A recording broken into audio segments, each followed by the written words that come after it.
آج کل کے بچے اسکول سے نکلتے ہی ہینڈ فری لگا دیتے ہیں، اور ایک ہم تھے پتھر کو ٹھڈے مارتے مارتے گھر تک لے آتے تھے۔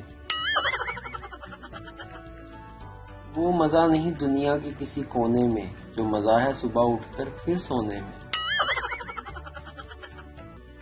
ہماری زندگی میں کچھ لوگ ایسے بھی رہ چکے ہوتے ہیں جو گدھے پر بھی سوار ہونے کے لائق نہیں ہوتے، اور ہم ان کو ذہن پر سوار کر لیتے ہیں۔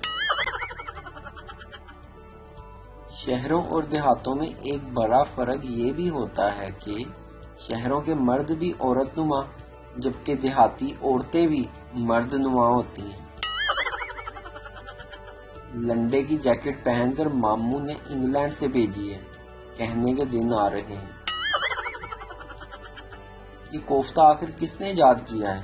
پہلے بوٹی کا قیمہ بناؤ، پھر محنت کر کے قیمے کو جوڑ کر بوٹی بناؤ، اور پھر کھا کر دوبارہ قیمہ بنا دو۔ ہر شادی میں ایک آنٹی ایسی ضرور ہوتی ہے جو نوٹ کر رہی ہوتی ہے کہ کون سا لڑکا کون سی لڑکی سے زیادہ فری ہو رہا ہے۔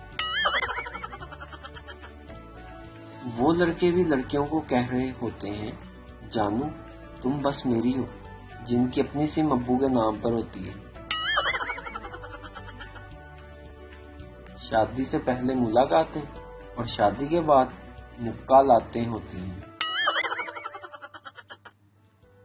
ڈبل بیڈ پر سنگل سونے والے لوگوں، تمہیں سردیوں کی ٹھنڈی ہوائیں سلام کہتی ہیں۔ اپنی بیوی سوال کرے تو مردوں کو فوری غصہ آ جاتا ہے، مگر کسی دوسرے کی بیوی پوچھتی رہے تو علم و دانائی کے دریا بہتے رہتے ہیں۔